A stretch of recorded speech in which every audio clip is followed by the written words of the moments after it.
The coffee was getting cold again. Luna Park stared at the untouched cup sitting on table 7, watching steam curl into nothing while the customer scrolled through her phone, completely absorbed. 3 hours the woman had been sitting there, nursing the same Americano and taking up prime real estate during what should have been their dinner rush. But this was Koreatown, and Luna had learned long ago that rushing customers was just another way to invite whispered complaints about her service, her attitude, her very existence in a space where she would never quite belong. She tucked a strand of dark hair behind her ear and approached the table with practiced politeness. "Would you like a fresh cup?" she asked, gesturing toward the neglected coffee. The woman glanced up, and Luna caught the familiar flicker of surprise, the momentary confusion that crossed every face when they took in her features. Korean bone structure inherited from her mother, delicate and refined, but those eyes. Those impossible blue eyes that marked her as other, as different, as not quite right. "I suppose you get that a lot," the woman said, not unkindly, but with the casual curiosity of someone examining an interesting artifact. The mixed thing must be confusing for people. Luna had heard variations of this comment approximately 3,000 times in her 26 years. From her father's Irish relatives who called her their little Korean doll, from her mother's family, who spoke in rapid Korean until she entered the room, then switched to careful English as if she were a guest rather than blood. From customers here at Soul Grounds, her family's struggling cafe, who seemed perpetually surprised that she could speak Korean at all, despite having grown up listening to her mother's lullabies in the language. Have any of you ever felt caught between two worlds, never fully accepted by either? Luna wondered if anyone watching would understand that feeling of being permanently displaced, even in the place you called home. Not confusing at all, Luna replied with the gentle smile she had perfected over years of practice. "Just genetics. Can I get you anything else?" The woman shook her head and returned to her phone. Luna cleared nearby tables, stacking plates with efficient movements while her mind wandered to the stack of bills waiting in the office behind the counter. Rent was due in 6 days. The coffee machine needed repairs they could not afford. Her mother had mentioned selling again yesterday, though she tried to hide the defeat in her voice when she suggested maybe it was time to admit that a Korean cafe run by a woman whose daughter looked like a foreigner was never going to thrive in this neighborhood. The dinner crowd never materialized. By 9:30, Luna was alone in the cafe, wiping down surfaces and preparing to close. Her mother had left hours earlier, exhaustion etched in every line of her face as she counted the day's disappointing receipts. Her father was working late again at the construction site, chasing overtime hours to supplement their dwindling income. The weight of their collective struggle settled on Luna's shoulders as she moved through the closing routine, switching off machines and stacking chairs. She was reaching for the light switch when movement in the alley behind the building caught her peripheral vision.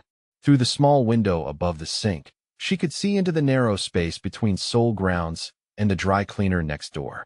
Usually, the alley was empty except for dumpsters and the occasional stray cat. Tonight, 3 figures stood clustered around something on the ground. Luna hesitated, her hand frozen halfway to the light switch. The figures were dressed in dark clothing, their faces obscured by shadows cast from the streetlight at the alley's mouth. One of them was crouched low, while the other 2 stood watching. Something about their posture, the rigid alertness of their positions, sent ice through her veins. The crouched figure straightened, and Luna saw what lay at his feet. A man in a rumpled business suit, motionless against the wet pavement. Dark liquid pooled beneath his head, catching fragments of distant neon light. One of the standing figures pulled something from his jacket, metal that gleamed briefly before disappearing again. They were discussing something in low voices, their words lost through the glass and distance, but their body language spoke of efficiency, of routine, of men accustomed to cleaning up messes. Luna's rational mind screamed at her to step away from the window, to turn off the light and pretend she had seen nothing. But her body betrayed her, frozen in horrified fascination as she watched the 3 men begin to move with practiced coordination.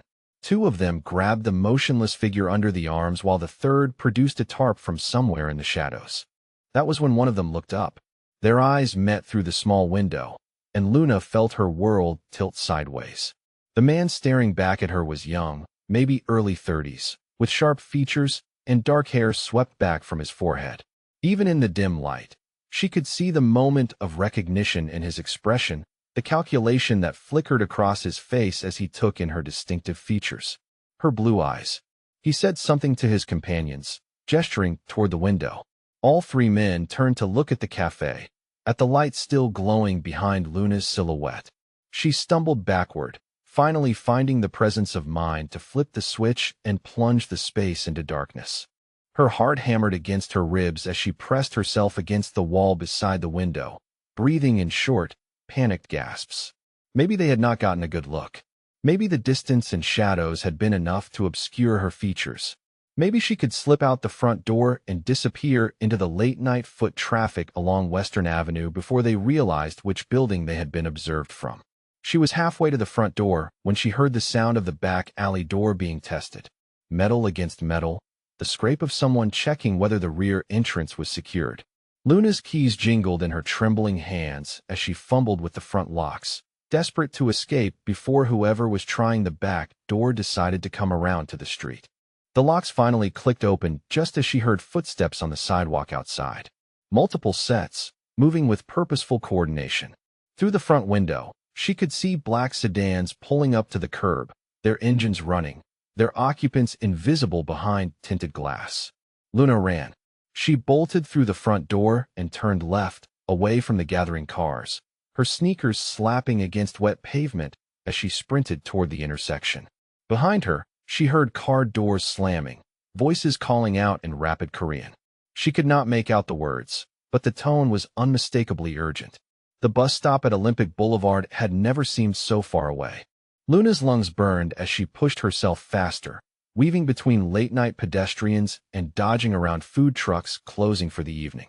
The familiar neon signs of her neighborhood blurred past her peripheral vision as she ran, transformed from comfort into witnesses of her flight.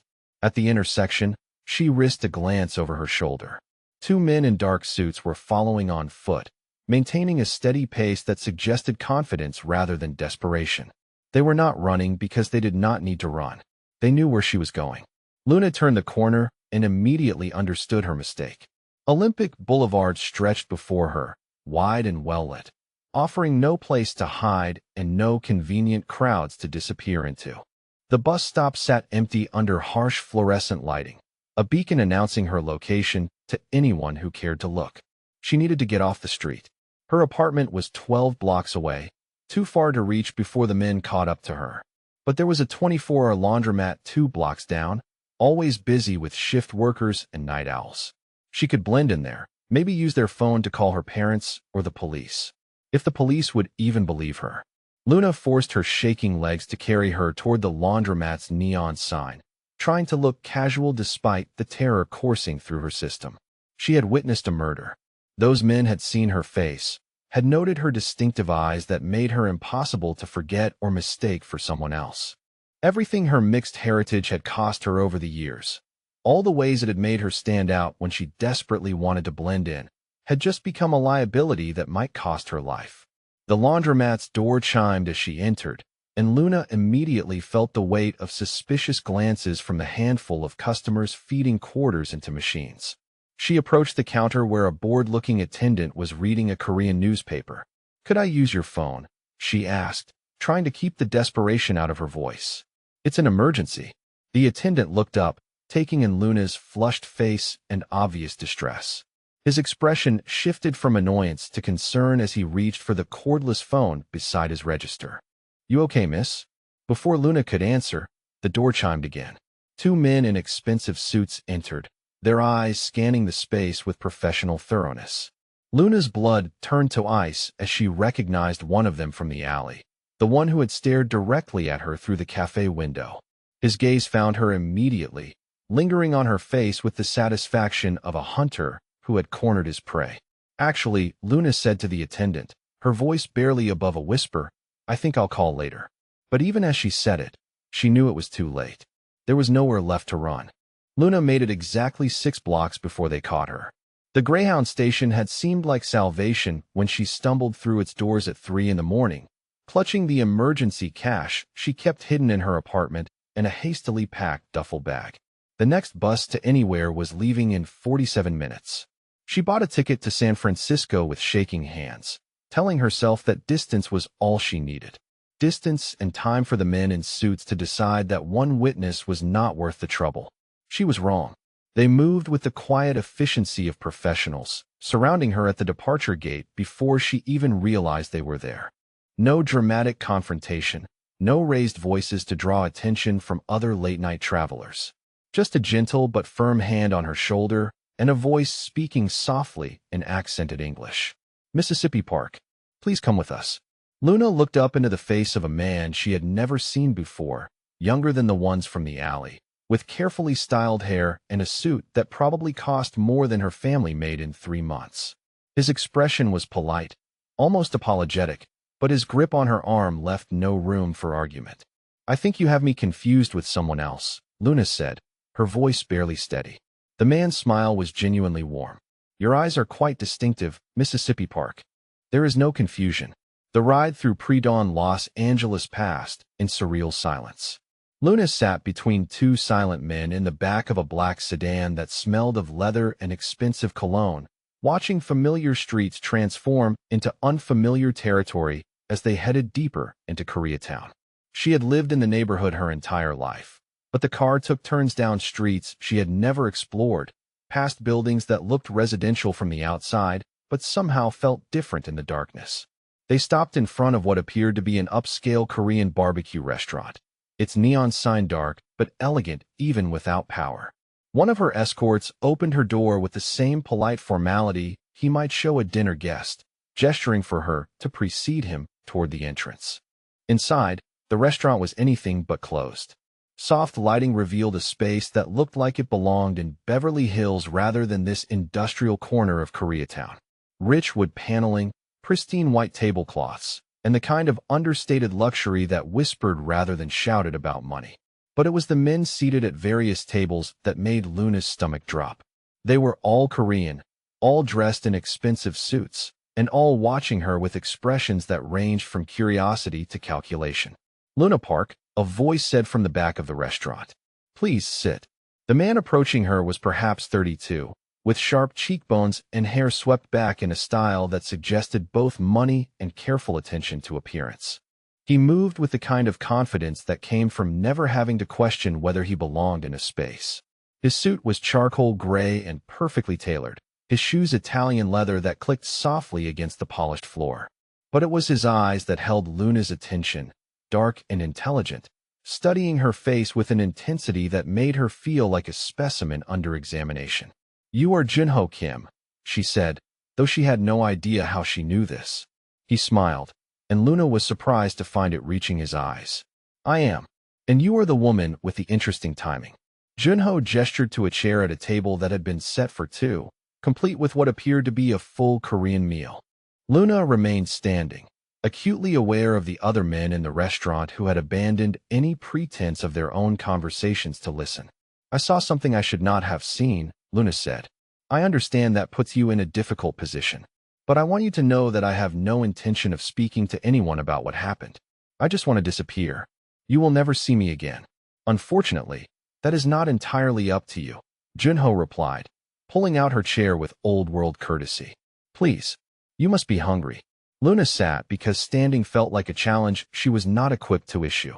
The food smelled incredible, perfectly prepared bulgogi and banchan that reminded her painfully of her mother's cooking.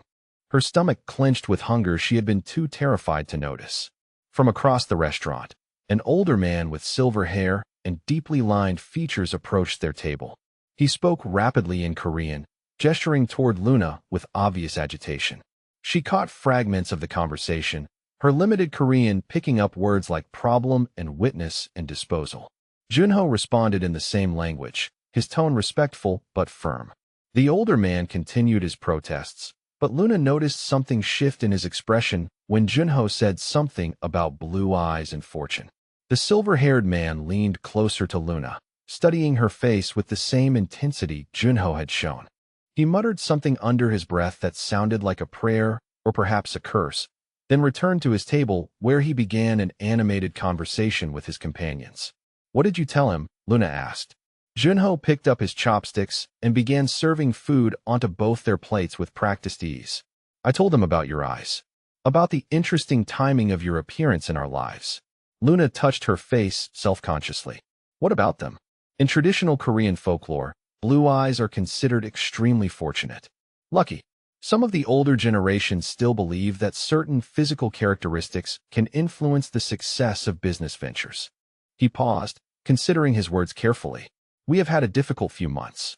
Several operations that should have succeeded did not. Money lost, opportunities missed. Until 3 days ago. 3 days ago was when she had first spotted them in the alley, Luna realized. When they had first spotted her. Since then, Junho continued, everything we touch turns to gold. A deal that should have fallen through completed successfully. A shipment that customs should have caught passed through without inspection.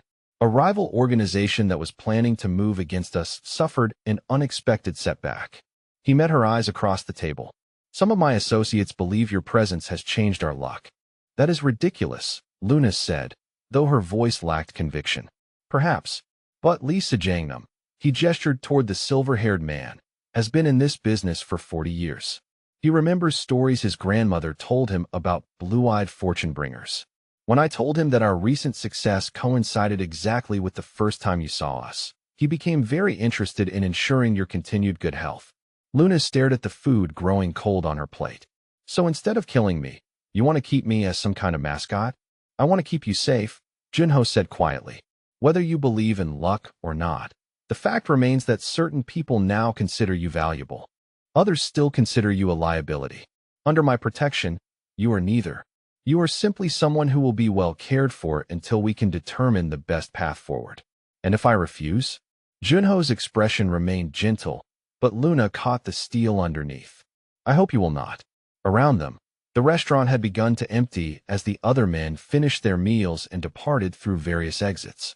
Soon, only Lee Sejangnam remained, still watching Luna with fascination and what might have been reverence. There is an apartment upstairs, Junho said, standing and extending his hand to help her from her chair. Comfortable. Private. You will have everything you need while we sort this situation out. Luna looked at his outstretched hand, understanding that accepting it meant accepting far more than assistance standing up. It meant stepping fully into a world she had only glimpsed through a window, trusting her safety to people she did not know, becoming part of something she did not understand. But the alternative was disappearing into a world that had never fully accepted her anyway, always running, always looking over her shoulder, always alone. She took his hand. His fingers were warm and steady, and when he helped her to her feet, Luna found herself standing closer to him than she had intended. Close enough to catch the subtle scent of his cologne, close enough to see the gold flecks in his dark eyes. Close enough to wonder if keeping her alive was really just about superstition and business. Welcome to your new life, Luna Park, Junho said softly. I promise you will be safe here. Luna's new reality settled around her like silk, beautiful and suffocating in equal measure. The apartment above the restaurant was larger than her family's entire house. All clean lines and expensive furniture arranged with the kind of understated elegance that spoke of money spent by someone with impeccable taste. Floor-to-ceiling windows offered views of the city that transformed Los Angeles into something magical, especially at night when the lights stretched endlessly in every direction. She had a bedroom with a bed so comfortable she felt guilty sleeping in it, a bathroom with a soaking tub that could have fit 3 people, and a living area appointed with art that probably cost more than her family's annual income. She also had no way to leave. The door was not locked, but Luna had tested the boundaries of her freedom on the second day and discovered that a polite but immovable security guard waited at the bottom of the stairs. He had smiled and asked if she needed anything, if perhaps she would like someone to escort her somewhere specific, but the message was clear. She could go anywhere she wanted as long as Junho approved the destination. It should have felt like a prison. Instead, against all logic and self-preservation instincts, it felt like the first safe space she had known in months. Her parents believed she had taken a job in San Francisco, a story Junho had helped her construct complete with a forwarding address and a plausible explanation for the sudden move. They had been so relieved about her steady income that they had not questioned the details too closely. Luna tried not to think about how worried they would be if they knew the truth, tried not to calculate how long she could maintain the fiction before someone started asking uncomfortable questions. During the days, she found herself drawn to the windows that overlooked the restaurant's main dining room. From her vantage point, she could watch the intricate dance of Junho's business operations without being observed herself. The restaurant served legitimate customers during lunch and dinner hours, families and couples who had no idea that their bulgogi was being prepared in a space that doubled as headquarters for one of Koreatown's most influential organizations. But in the hours between service, Luna witnessed a different kind of choreography. Men in expensive suits arriving for meetings that looked like casual meals, but carried the weight of significant money and territory. Conversations conducted in rapid Korean over shared bottles of soju, voices never raised but body language suggesting negotiations where fortunes and sometimes lives hung in the balance. Junho moved through it all with the kind of natural authority that could not be taught or faked. She watched him command rooms without speaking, settle disputes with a gesture, inspire both loyalty and fear with nothing more than a change in expression. He was clearly born to lead, raised for this life in ways that made his power seem effortless. Yet every evening, he climbed the stairs to her apartment and became someone different. Someone who asked about her day with genuine interest, who brought her Korean newspapers and patiently helped her work through articles to improve her language skills, who seemed to genuinely enjoy her company despite the circumstances that had brought them together. Tonight, they sat at her dining table with textbooks spread between them, Junho's voice patient as he corrected her pronunciation of complex political terms. "The word is Jeonchi," he said, his accent making the Korean sound musical in a way hers never did. "You are dropping the final consonant." Luna tried again, focusing on the shape of the sounds. "Jeonkian. Better." He smiled, and Luna felt something warm unfurl in her chest at his approval. "Now try the full sentence." The politician's statement was controversial. She worked through the Korean slowly, stumbling over grammatical structures that still felt foreign despite weeks of study. When she finished, Junho nodded with what seemed like genuine pride. "Your Korean is improving quickly. Much faster than my English did when I first moved here from Seoul." "You were not born here?" Luna asked, surprised. She had assumed his perfect American accent meant he was second generation like herself. "I came when I was 15. My father sent me to finish high school here, then university. He believed I needed to understand American business culture if I was going to help modernize our operations." Luna studied his face, noting the careful neutrality that always appeared when he mentioned his father. That must have been difficult, being so young and far from everything familiar. Junho closed the textbook and leaned back in his chair, his expression thoughtful. "I spoke no English when I arrived. I understood nothing about American social customs. The other students saw me as strange, too formal, too serious. I ate lunch alone for 2 years." Luna felt an unexpected kinship with his isolation. "I know that feeling. Different reasons, but the same result." "Your eyes," he said softly, and Luna was surprised by the gentleness in his voice. "Among other things, I was never Korean enough for my mother's community, never American enough for my father's. Always explaining myself, always justifying why I belonged in whatever space I was occupying." Junho leaned forward, his dark eyes intent on her face. "And now? Now I am a lucky charm for a Korean Mafia organization." Luna laughed, but there was no humor in it. "I suppose I have finally found a place where my mixed heritage is considered an asset instead of a complication." Before Junho could respond, his phone buzzed against the table. He glanced at it, and Luna saw his expression shift into business mode. "I need to take this," he said, standing. "There is a situation that requires my attention." Luna nodded, gathering the textbooks as he moved toward the windows to take his call. She could not understand the rapid Korean, but she recognized the tone of command, the way his voice carried authority even through the phone. This was the Junho who ran a criminal empire, who made decisions that affected people's lives and fortunes. When he ended the call, his expression was grim. "What is it?" Luna asked. "A negotiation that has been ongoing for 3 weeks finally concluded successfully. A shipping contract worth several $1,000,000 that our competitors have been trying to steal." He looked at her with something that might have been wonder. "The agreement was signed 20 minutes ago." Luna felt a chill of unease. "You think that is because of me?" The timing is remarkable. Junho moved to stand beside her at the window. Since you have been here, every major business decision has favored us. Every risk has paid off. Every negotiation has concluded in our favor. That is coincidence. Perhaps. But Lisa Jangnam is convinced otherwise. He believes your presence has fundamentally changed our fortune. He has started referring to you as our guardian spirit. Luna turned to face him, suddenly aware of how close they were standing. Close enough to see the exhaustion that he hid so well in public, close enough to catch the scent of his cologne that had become comfortingly familiar over the past few weeks. What do you believe? She asked. Junho was quiet for a long moment, his gaze moving from her eyes to her lips and back again. I believe that you are remarkable. Whether that makes you lucky or simply precious is a distinction that matters less than ensuring you remain safe. The air between them seemed to thicken, charged with possibilities that neither had spoken aloud, but both had been circling for days. Luna found herself leaning slightly closer, drawn by something she could not name, but could no longer ignore. Junho raised his hand slowly, his fingers barely brushing her cheek as he tucked a strand of hair behind her ear. The touch was gentle, almost reverent, and Luna felt her breath catch at the tenderness in the gesture. Luna, he said softly, and her name had never sounded like that before, like something precious and fragile. She tilted her face up toward his, her heart racing as she saw her own desire reflected in his dark eyes. He was going to kiss her. She wanted him to kiss her.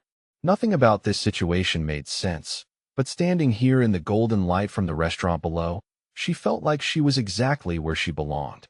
His phone rang. Junho stepped back as if the sound had physically struck him, his expression immediately shifting to professional composure as he reached for the device. Luna felt the moment shatter around them, leaving her standing awkwardly by the window while he answered what was clearly an urgent call. Yes, he said in Korean, his voice crisp. I will be right down. He ended the call and looked at Luna with what might have been regret. I have to go. There is a problem with one of our suppliers that requires immediate attention. Of course, Luna said, trying to match his sudden formality. Business first. Junho moved toward the door, then paused with his hand on the handle. Luna, what almost happened just now was a mistake. She finished for him, though the words tasted bitter. No, he said quietly. That is the problem. It was not a mistake at all. He left, and Luna remained by the window watching the organized chaos in the restaurant below as Junho dealt with whatever crisis had interrupted them. She touched her cheek where his fingers had rested, still feeling the warmth of his touch. She was falling for him, despite every rational reason to maintain distance, despite the impossibility of their situation, despite the fact that he was her captor as much as her protector. She was falling for a man whose world she could never truly be part of. The most dangerous part was beginning to suspect that he might be falling for her too. The luck ran out on a Tuesday. Luna heard the shouting from the restaurant below before she understood what it meant.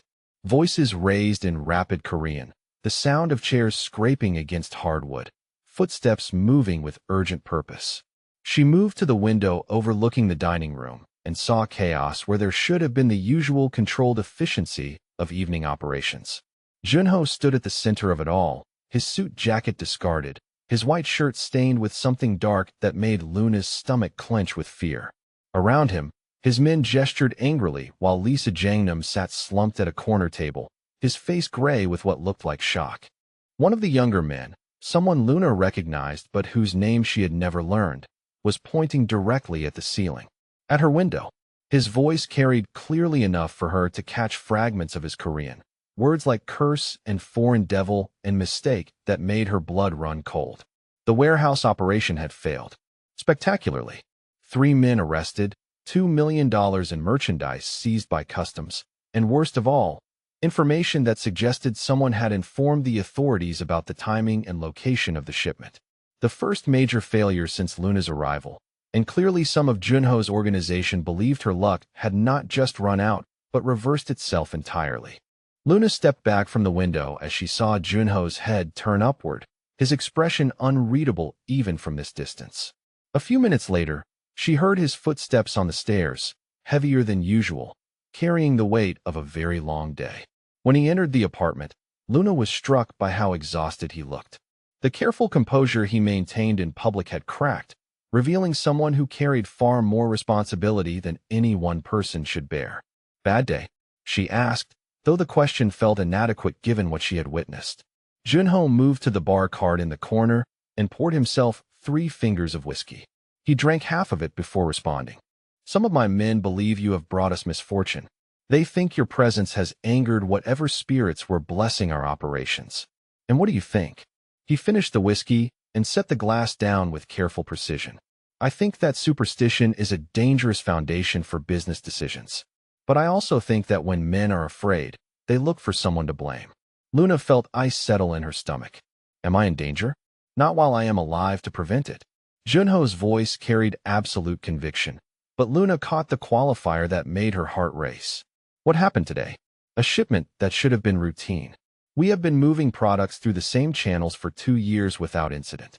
Today, customs agents were waiting as if someone had provided them with our exact schedule and location." "A leak," Luna said, "or remarkably bad timing." Junho moved to stand beside her at the window, both of them looking down at the restaurant where his men were still engaged in heated discussion. "The problem is that luck, good or bad, is easier to understand than betrayal. It requires no investigation, no questioning of loyalty, no difficult decisions about punishment." Luna studied his profile, noting the tension in his jaw and the way his hands gripped the windowsill. "There is something else. Something you are not telling me." Junho was quiet for so long that Luna thought he might not answer. When he finally spoke, his voice was barely above a whisper. "My father called today. He has heard rumors about the warehouse incident. More importantly, he has heard rumors about you." Luna felt her chest tighten. "What kind of rumors?" "That his eldest son is keeping a foreign woman under his protection. That this woman has blue eyes and mixed heritage. That some of our organization members believe she possesses supernatural influence over our operations. And your father objects to this." "My father believes that the future of our family depends on maintaining certain traditions.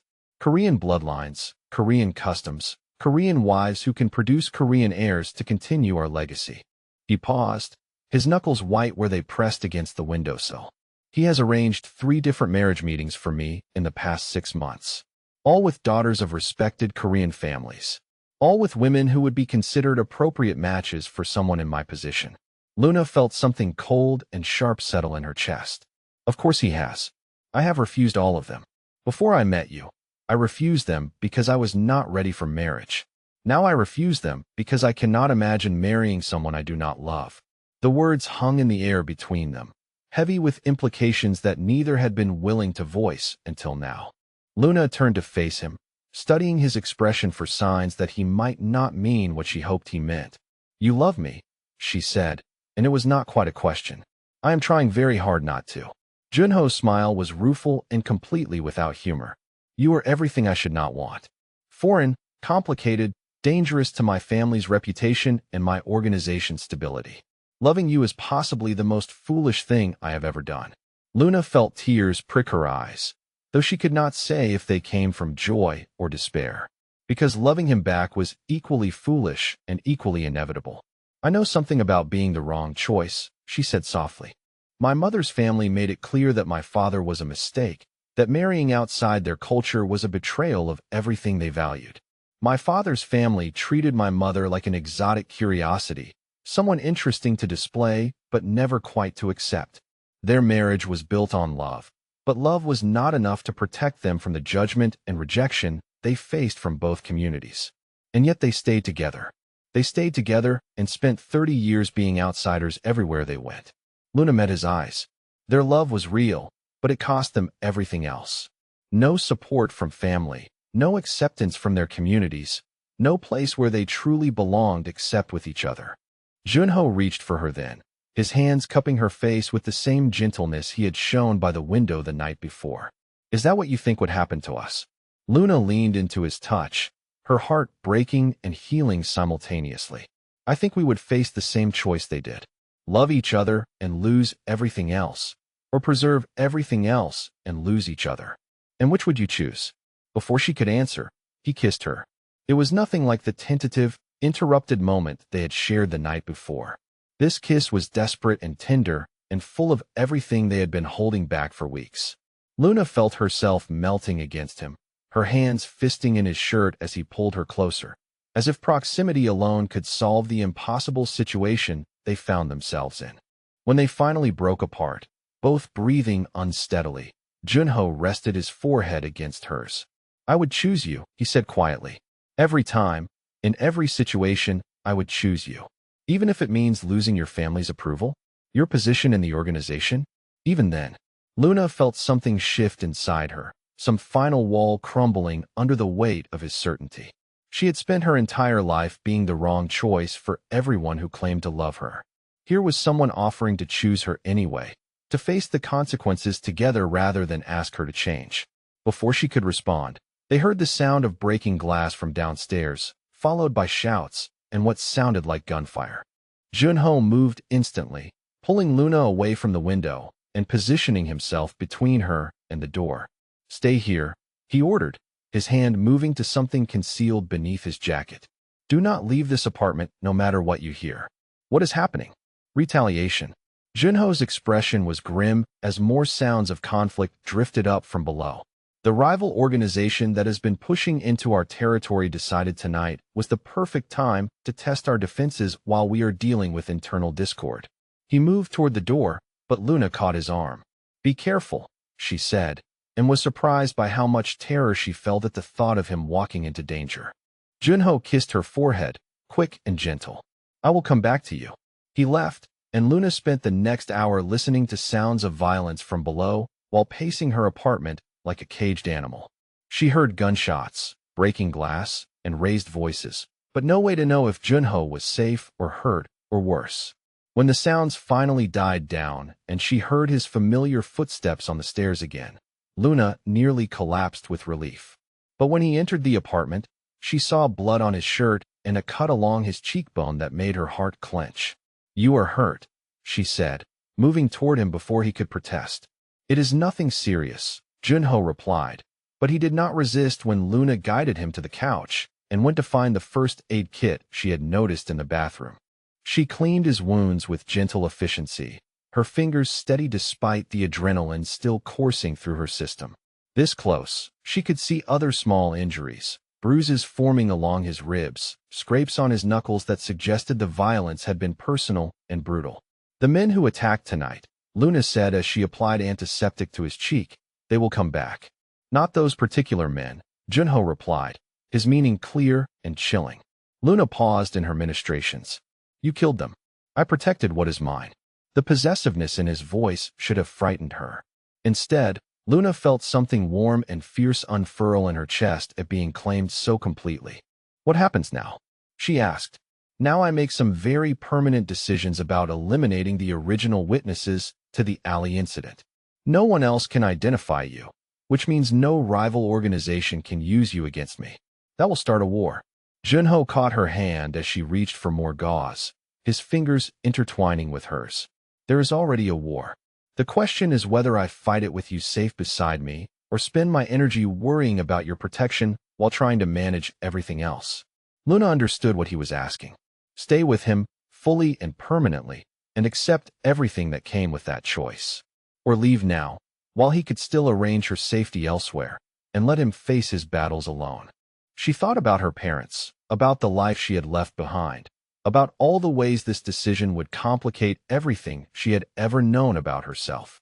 Then she thought about the way he had kissed her, the absolute certainty in his voice when he said he would choose her every time. "I am not going anywhere," Luna said. Junho smiled, and despite the blood and exhaustion, it transformed his entire face. "Welcome to the war, Luna Park." Luna's transformation from protected asset to trusted partner happened gradually, then all at once. It started with small things. Junho asking her opinion about a contract negotiation over breakfast, listening thoughtfully as she pointed out clauses that seemed disadvantageous.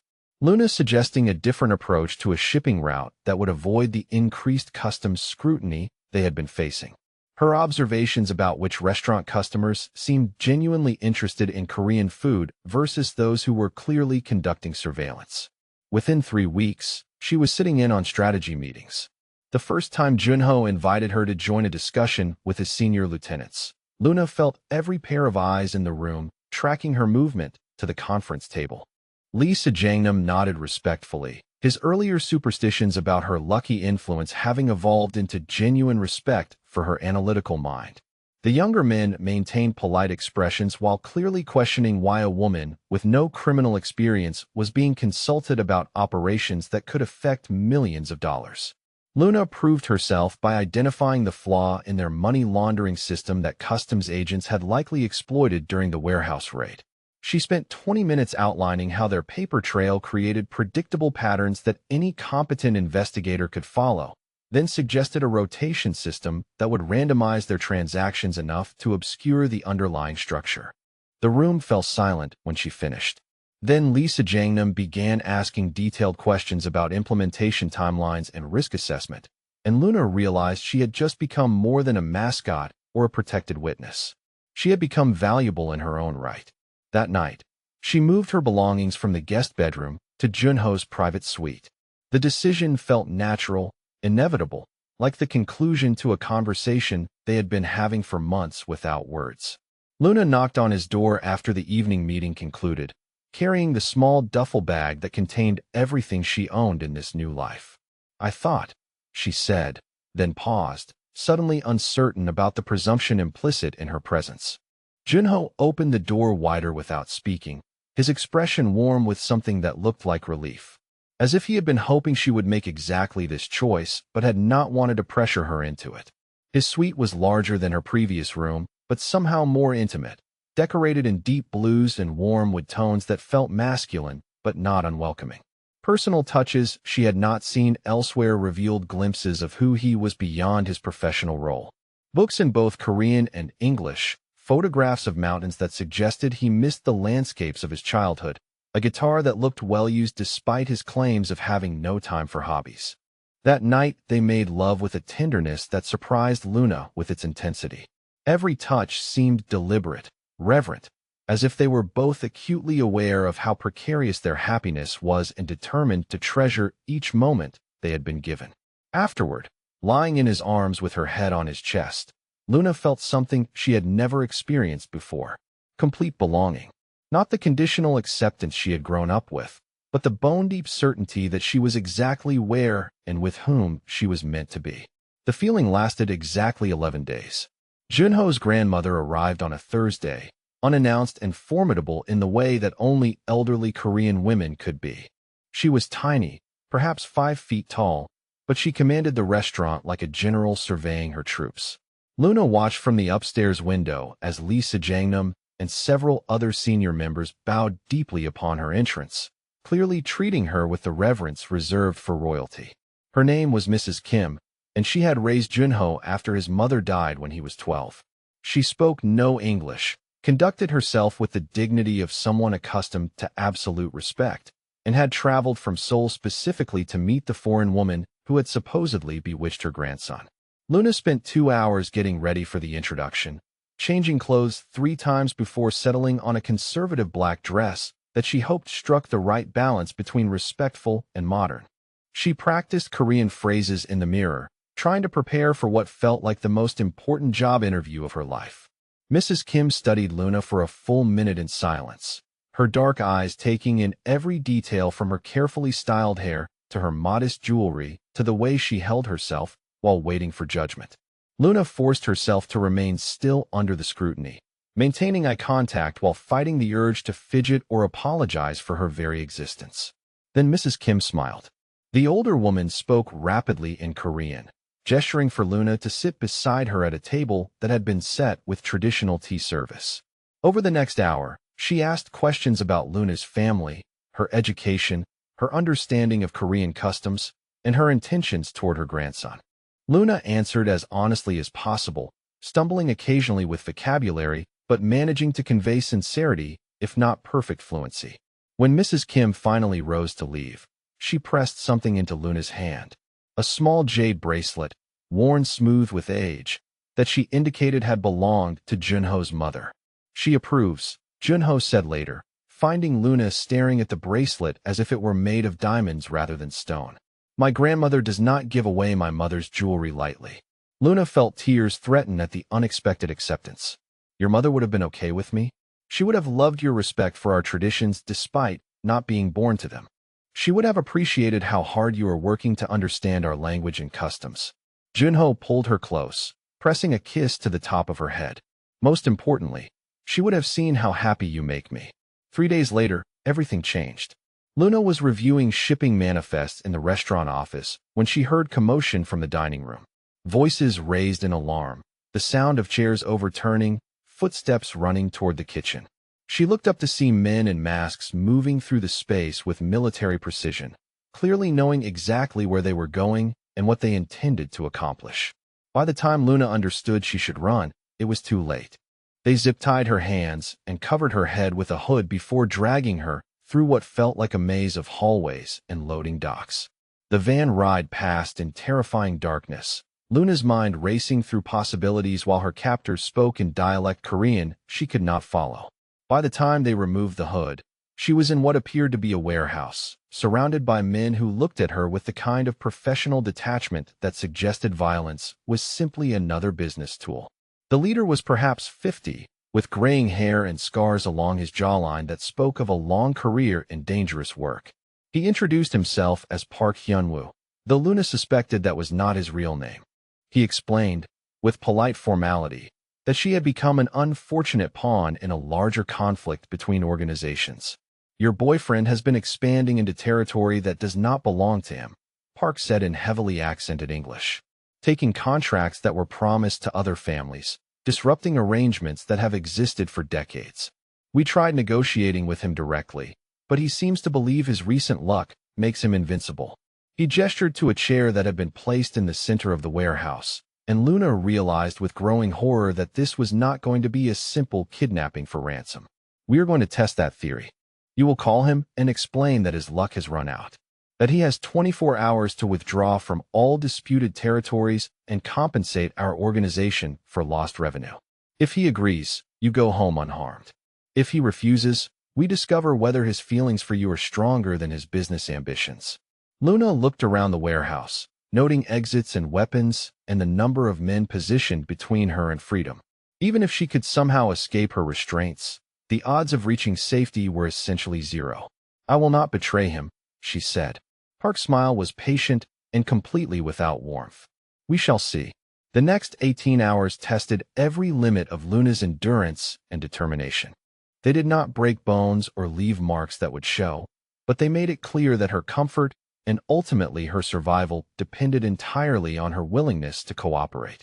Luna held on to two thoughts through the escalating pain and fear. Junho would come for her, and she would not give these men anything they could use against him. When they finally allowed her to make the phone call, Luna's voice was steady despite everything she had endured. I love you, she told Junho without preamble. Whatever they have told you they want, do not give it to them. This organization, this life we have built together, it means everything to me. Do not let them destroy it to save me. She hung up before he could respond, before his voice could weaken her resolve. For hours later, she heard gunfire. The rescue was swift, brutal, and completely decisive. Luna caught glimpses of black-clad figures moving through the warehouse with lethal efficiency, coordinating their assault with military precision. When the shooting stopped, Junho appeared beside her chair, his face a mask of controlled fury as he cut through her restraints with a knife that looked like it had seen recent use. Are you hurt? He asked, his hands moving over her arms and shoulders, checking for injuries with desperate gentleness. Luna tried to stand and immediately discovered that 18 hours of being restrained had left her legs unreliable. Junho caught her before she could fall, lifting her into his arms as if she weighed nothing. I told them not to negotiate, she said against his shoulder. I told them you should not give up anything to save me. And I told them that anyone who touched you would die, Junho replied, his voice carrying the kind of deadly promise that explained why the warehouse had gone silent so quickly. Both statements turned out to be true. As he carried her toward the exit, Luna saw Park Hyunwoo's body among the others scattered across the warehouse floor. The man who had promised to test Junho's luck had learned definitively that some things were more dangerous than chance. You came for me, Luna said, though the words felt inadequate for the magnitude of what he had risked. I will always come for you, Junho replied. Always. Recovery was a luxury Luna had never experienced before. For 3 days after the warehouse rescue, she did nothing but sleep and heal while Junho orchestrated the complete dismantling of the rival organization that had dared to touch her. She woke periodically to find him sitting beside her bed, sometimes conducting business in quiet Korean over his phone, sometimes simply watching her with an expression that suggested he was memorizing every detail of her face. The physical injuries faded quickly. The bruises around her wrists from the zip ties, the soreness in her shoulders from hours of restraint, the exhaustion that came from 18 hours of sustained terror. But something deeper had changed during those hours in the warehouse, something Luna could not quite articulate until Junho brought her reports of what his retaliation had accomplished. We eliminated 17 key members of their leadership structure, he explained on the fourth day, setting a folder of photographs and documents on the table beside her bed. Their money laundering operations have been exposed to federal authorities. Their shipping contracts have been transferred to organizations that understand the importance of respecting established territories. Luna studied the photographs, recognizing some faces from her captivity, all marked with red stamps indicating permanent elimination. This was not just about rescuing me, she said. No, Junho admitted. This was about sending a message that some lines cannot be crossed without consequences. You are not just my woman, Luna. You are part of this organization now. An attack on you is an attack on all of us. Luna felt something shift inside her at his words, some final acceptance of what she had become. Not just someone under protection, not just a lucky charm or a beloved girlfriend, but a full partner in an enterprise that required absolute loyalty and extracted terrible prices for betrayal. I want to be part of finishing this, she said. Junho's expression became carefully neutral. The people who took you are dead. Their organization no longer exists as a functional entity. What more finishing could there be? The original witnesses. The men from the alley who started all of this. Luna sat up straighter in bed, ignoring the protest from muscles still recovering. You said you were going to eliminate them to protect me, but then the warehouse situation took priority. They are still out there, still a liability. That is my responsibility to handle. Our responsibility, Luna corrected. I was there that night. I know their faces. I can identify them with certainty in ways that would hold up if anyone ever questioned what happened to them.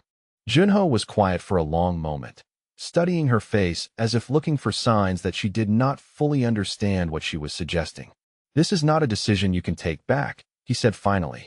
Once you cross this line with me, you are part of this world completely. No more pretending this is temporary. No more maintaining distance from the darker aspects of what we do. Luna reached for his hand, intertwining their fingers with steady determination. I stopped pretending this was temporary the moment I moved into your bedroom. I stopped maintaining distance the moment I refused to betray you in that warehouse. The only thing left is making it official. 3 days later, they eliminated the final loose ends. Luna rode with Junho's team to the location where the original witnesses had been tracked, a shabby apartment building in a neighborhood that existed in the gray spaces between law enforcement jurisdictions. She stayed in the car while his men handled the actual confrontation, but her presence served its purpose.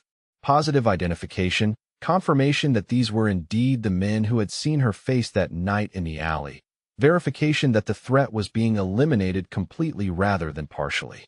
When it was finished, Luna felt something she had not expected. Not horror or regret, but profound relief. The fear that had been living in the back of her mind for months, the constant awareness that someone might recognize her and decide she knew too much, finally lifted. She was safe. Completely, permanently safe. That evening, Junho took her to dinner at a Korean restaurant she had never seen before, elegant and traditional in ways that spoke of old money and older customs. They were seated at a private table in the back, away from other diners, with a view of a small garden that had been designed to evoke the mountains of Korea. This is beautiful, Luna said, admiring the careful arrangement of stones and carefully pruned trees. My grandmother recommended this place. She said it was appropriate for important conversations. Luna felt her heart speed up at the implication. What kind of important conversations? Junho reached across the table, taking her hand in both of his. The kind where a man asks a woman to spend the rest of her life building something together. He produced a ring box from his jacket pocket, setting it on the table between them with careful ceremony. The ring inside was stunning, a sapphire the exact color of Luna's eyes surrounded by diamonds that caught the soft lighting like captured stars. Traditional Korean engagements involve meetings between families, formal agreements, ceremonies that honor our ancestors and their customs, Junho said. But you and I have never been traditional. So I am asking you directly, with no intermediaries and no negotiations. Will you marry me, Luna Park? Will you be my partner in everything, my equal in this organization, the mother of children who will carry both of our heritages forward into the future? Luna stared at the ring, then at his face, reading the vulnerability he rarely allowed anyone to see. He was offering her everything. Not just love, not just marriage, but full partnership in a life that would be complicated and dangerous and completely unlike anything she had imagined for herself. Yes, she said, and was surprised by how steady her voice sounded despite the tears threatening to spill over. Yes to all of it. The ring fit perfectly, as if it had been designed specifically for her hand. When she looked up from admiring it, she found Junho smiling with an expression of pure happiness that transformed his entire face. There is one more thing, he said. My grandmother has requested the honor of hosting our engagement ceremony. She wants to make sure both of our cultures are properly represented. Luna felt warmth spread through her chest at the acceptance implicit in his words. She wants to include my heritage in the ceremony? She believes that our children should be proud of all of their ancestors, Korean and Irish equally. She has been researching Irish engagement traditions to incorporate alongside Korean ones.